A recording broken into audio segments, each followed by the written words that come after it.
I'm being joined now by Mr. Femi Falana, Senior Advocate of Nigeria, who is joining us from Ikeja area of Lagos. Thank you so much, Senior Advocate, for your time tonight.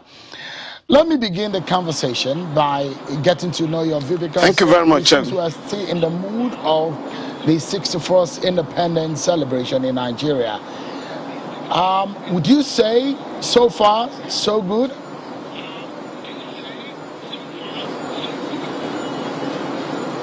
No, I would say so far so bad, in the sense that Nigeria has refused to get it right. Whereas in 1960, Nigeria was ahead of many countries in Asia, including Singapore, Malaysia, Indonesia, and the rest of them. Today, some of those countries have front-jumped. They've left us as a third world country, and they have metamorphosed into, first world. So, for the majority of our people, 1960 provided an opportunity to start all over again. But, unfortunately, the nationalist politicians who took over the reins of power from the British colonial regime, did not decolonize the country, did not decolonize the psyche of our people. And all of them retain the colonial structures. The laws, ordinances were simply changed to acts of parliament. The institutions were left intact. Take the police. It was retained as Nigerian Police Force, not Nigerian Police Service. The Nigerian Army and other security agencies continue to perform the role they were performing under the colonial regime, i.e., these were forces set up to intimidate and harass our people, extort levies and taxes from them. And that has continued up to now. So, the question of development, the moment the political class embraced the development paradigm of colonialism or of imperialism, we got it wrong. The late first president of Ghana, Dr. Kwame Nkrumah, had said in 1957, let African countries obtain their flag independence and other things will follow.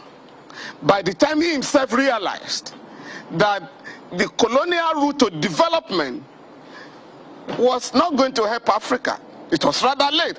And that was when Kwame Nkrumah wrote his, magnus opus, Neo-Colonialism, the last stage of imperialism. And what happened? In a place like Nigeria, all the structures of colonialism were left intact. And so we're not quite surprised when President Muhammadu Buhari, in his broadcast yesterday, was thanking the British for uniting us, and I was wondering, where that is coming from. Because the colonial regime engaged in divide et impera taxing, divide and rule, in order to satisfy imperialism. So Nigeria was not established for the development of our country. Nigeria was set up to facilitate the brutal exploitation of our human and natural resources after the slave trade. Colonialism, was practiced for about 100 years. So what you would have expected in 1960 was a radical departure from the colonial route that has led to the underdevelopment of our country. Unfortunately, when military adventurers in politics stepped in 1966, the situation became worse. The country that was trying to practice federalism was turned into a unitary one. Nigeria was run like a regiment. You had the commander-in-chief in Lagos or later in Abuja, whose decrees were binding on everybody. These guys did not allow the country to develop. So our country again was arrested. I mean, our development was arrested.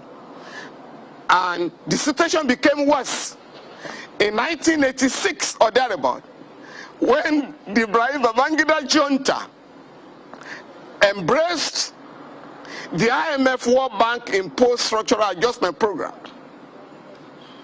embarking the retrenchment of workers, commenced the sale of the assets of the country to members of the ruling class, institutionalized corruption. So other regimes since then have built on such fraudulent economic and political paradigm. And that is the basis of the crisis of development in our country. Yeah, if I may follow up on the first question that I asked you, for someone like me, I was born in the era where UpNepa started.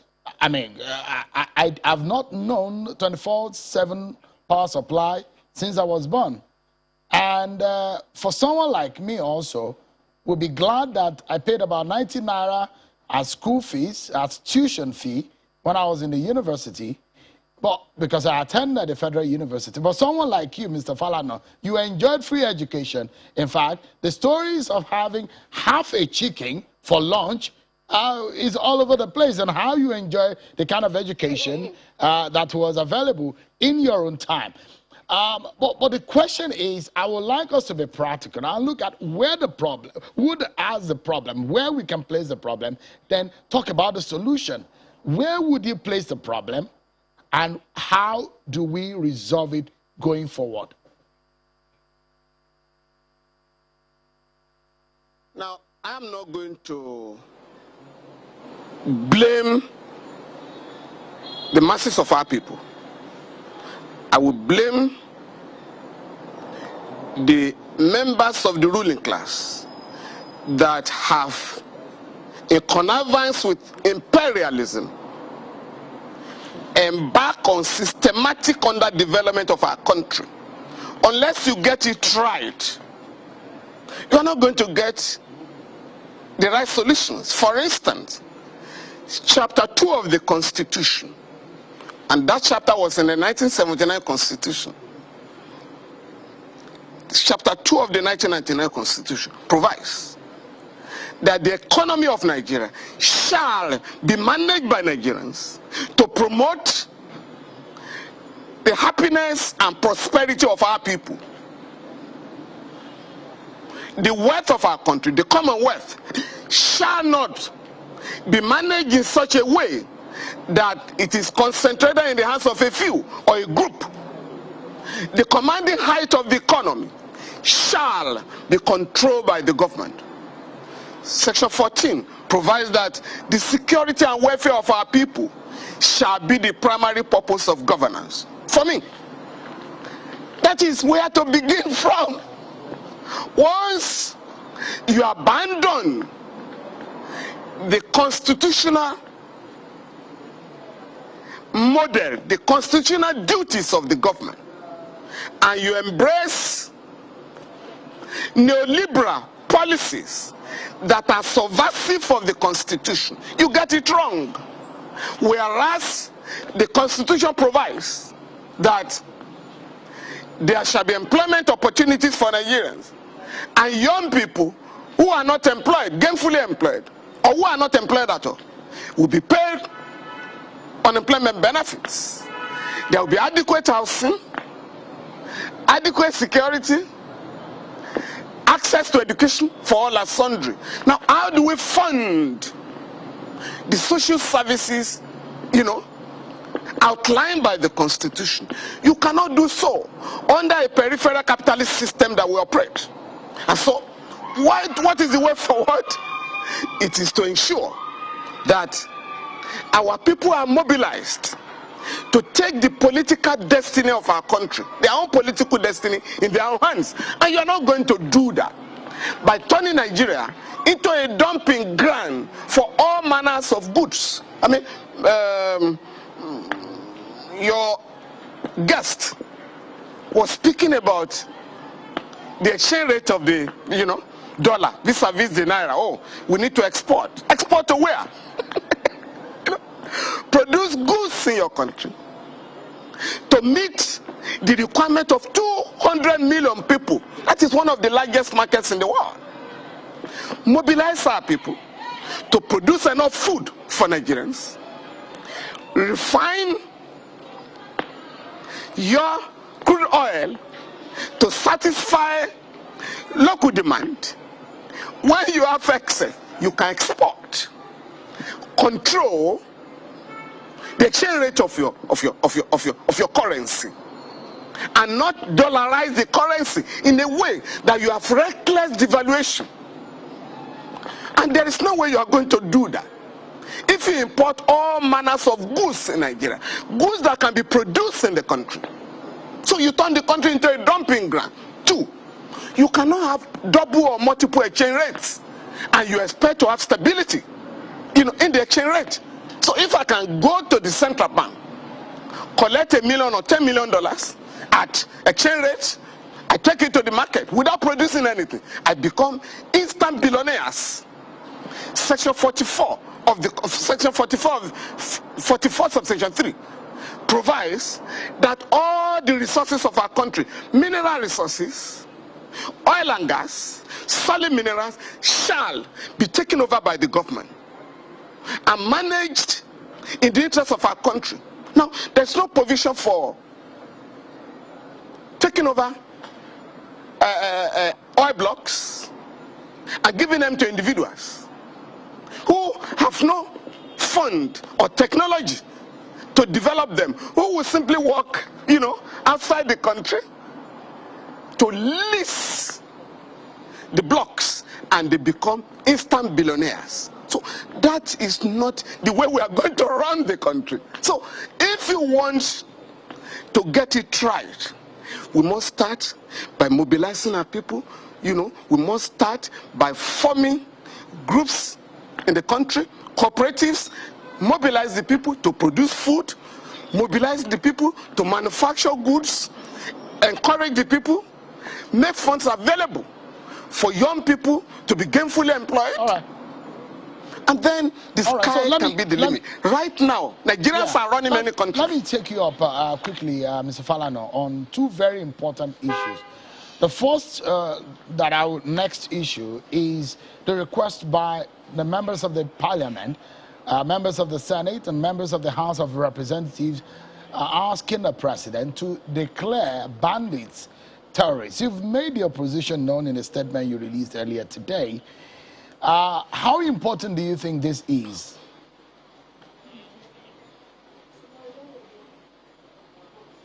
The call is totally uncalled for, with profound respect to the legislators. Section 2 of the Terrorism Prevention Act, as amended, provides or sets out acts of terrorism. What is going on in the Northwest?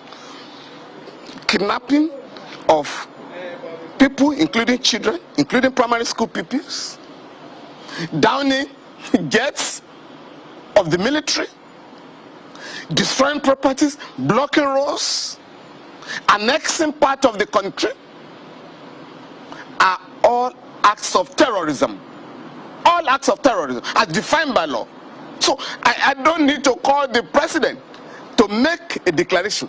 What the National Assembly should be doing is to draw the attention of the president, in fact summon the Attorney General, and ask why Section 2 of the Terrorism Act is being disregarded.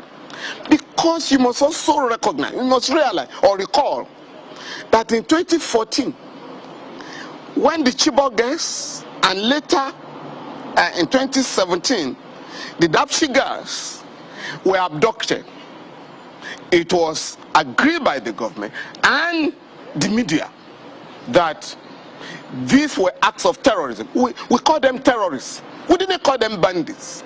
So if kidnappers in the Northeast are terrorists, how can kidnappers in the northwest be bandits. And let's look at the law. There's no provision for bandits in our law. We have provision for terrorists. And that is why we must ensure, and the media, we want to appeal to the media. If the government wants to continue to deceive itself by talking of bandits, the media must please stop describing terrorists as bandits.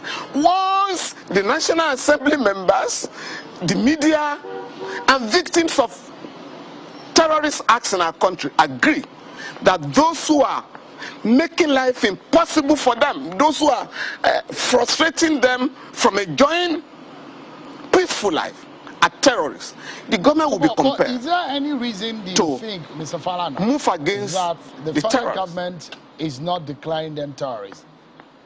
Could there be any reason why they have not been tagged? No, the terrorists? federal government. If you understand that there's a lot of selective arrest, selective prosecution of hardened criminals in our country, you'll be able to place what is going on in proper perspective. For instance, in May this year, the Honorable Attorney General of the Federation and Minister of Justice, Mr. Abubakar Malami Esen, did announce on his own that we have arrested and we have detained 400 sponsors of Boko Haram sect. Furthermore, a week later, it was also announced that 800 terror suspects have been arrested and they were going to be arraigned once the industrial action of the judicial staff was called off. The strike was called off 3 months ago. Nobody has explained to Nigerians why the terror sponsors and the terror suspects have not been arraigned in any court of law. What is more, we are now told, based on pressure, that you have to publicize the names of these terror suspects. The government has just realized that it will be prejudicial to fair trial or fair hearing. Meanwhile, the same government routinely publishes or name the same government names and shames alleged looters of the treasury. The same government encourages the police and other security agencies to parade armed robbery suspects, internet fraudsters, and so on and so forth. But when it comes to sponsors of terror, we are told, it will be we'll be going against their right to fair hearing if we publish their name. So we must have one standard for all criminal suspects in our country. We must treat equals equal in our country. And unless you're ready to do that, you make a mockery of the rule of law. All right. So let me take you up on another matter, probably where we anchor tonight, and is the reaction of the northern governors when they finished their meeting in Kaduna with some traditional rulers, and their position on what their counterparts in the southern region of the country, the position they had in Lagos, in Enugu, and in Asaba. What's your thinking, or what do you make of the position of the northern governors? They talked about the 2023 election and the issue of the rotation. They spoke about the issue of VAT, and they said it's unconstitutional. What are your views on these issues that they raised? Sure. I think we need to be fair to ourselves. From what I read in the paper, the Northern Governors Forum was reacting to the position of the Southern Governors Forum. And for me, and I have expressed this view elsewhere, the Northern Governors Forum and the Southern Governors Forum should operate more under the platform of the Nigerian Governors Forum. There's no basis for the division. But if you read the communique of the Northern Governors Forum, and I read it, and I think the last paragraph, is to the fact that the northern governors were adopting, once again, they were reiterating the adoption of the National Livestock Transformation Plan of the federal government. And they were saying no to open grazing. That has been the position of southern governors. On VAT, they are bound to disagree. And the disagreements are on both sides. Apart from Lagos and Rivers, maybe Oyo State, seriously speaking, in the south, majority of the states are going to be worse off if the judgment obtained by the Rivers State government is implemented. So, apart from 5 states, 4 states, and the Federal Capital Territory, that is Lagos, Rivers, Kano, and Oyo State, the remaining 32 states contribute 13% to the VAT revenue from VAT, whereas the 4 states, Lagos in particular, contributes about 55%. So you have the 4 states and the Federal Capital Territory contributing 87%. So north and south, there will be problems. And that is why we are, some of us believe, I mean, I belong to an organization, you know, the Eternity Political Movement. The position is that you must have, even if you are going to have a central collection system, we should be thinking, we should be debating the distribution of the revenue. Secondly, we must also expand the revenue base. If companies are pulling out of Nigeria, they are relocating to neighboring countries because the ease of doing business in those countries is less problematic, because you can guarantee relative stability, stability of electricity in those countries. Why can we not improve the ease of doing business in Nigeria? Why can we not guarantee some stability in the electricity sector? You know, haven't spent billions of dollars. So I think these are the issues to address. The other one, the movement, our movement is also saying that, come, according to the Minister of State in the Ministry of Solid Minerals, Mr. Oga, some private jet owners have become smugglers. They are using their jets to smuggle solid minerals out of the country, particularly gold. And yearly now, we are losing revenue in that sector to the tune of about $9 billion. Again, this must be addressed. We can't run a country of smugglers. You are losing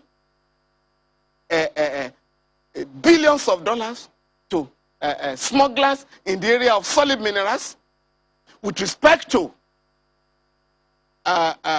fuel, we are losing, whereas the consumption of, according to the government, Nigerians are consuming 38 million liters of fuel daily, whereas we are told by the government that 42 million liters of fuel are smuggled out of the country by criminal elements. So how can you run a country of smugglers? You then impose excruciating economic problems on the people because you cannot stop smuggling. So, you know, these are the issues that I believe the governors in the north and the south should be addressing, because the money earmarked for smugglers or for smuggling is taken from the federation account.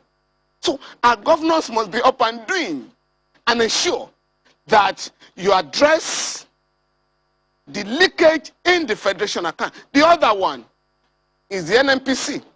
Right now, the NNPC is being unbundled. I've not heard any statement, not a whimper from the governors, whereas the NNPC was established not by the federal government, but by the Federation, Nigeria. Now, you are now going to split the NNPC. So, what are you allocating any shares to the states and local government that jointly, you know, funded the NNPC with the federal government? You have the LNG. We have 49% shares in LNG. Again, this LNG was established in 1998. You know, from the federation account. what that agency, I mean, that organization has paid to the federation account is to the tune of over $30 billion. How much has gone to the federation account? How much has gone to the states and local? For me, I think these are the areas the governor should be addressing. Finally, on presidency, I'm very reluctant to join issues with those who want the presidency in the south or the north. And I'm going to appeal to the media to assist Nigerians, to challenge those who are reducing the politics of 2023 to a regional affair. We must ask those who want to produce the president or their candidates to address the problems of underdevelopment of our country. What will be your position on VAT? What will be your position on access to education for every Nigerian child? What will be your position on going abroad for medical treatment? Unless you ask this question. Yeah. You must ask these questions. Otherwise, it becomes a question of is my turn. And your views tonight. Thank you so much indeed for your time. Well, that's how we end the program today. Thank you so much, everyone, for watching. I'm Sean Kimaloe. Enjoy the rest of your evening.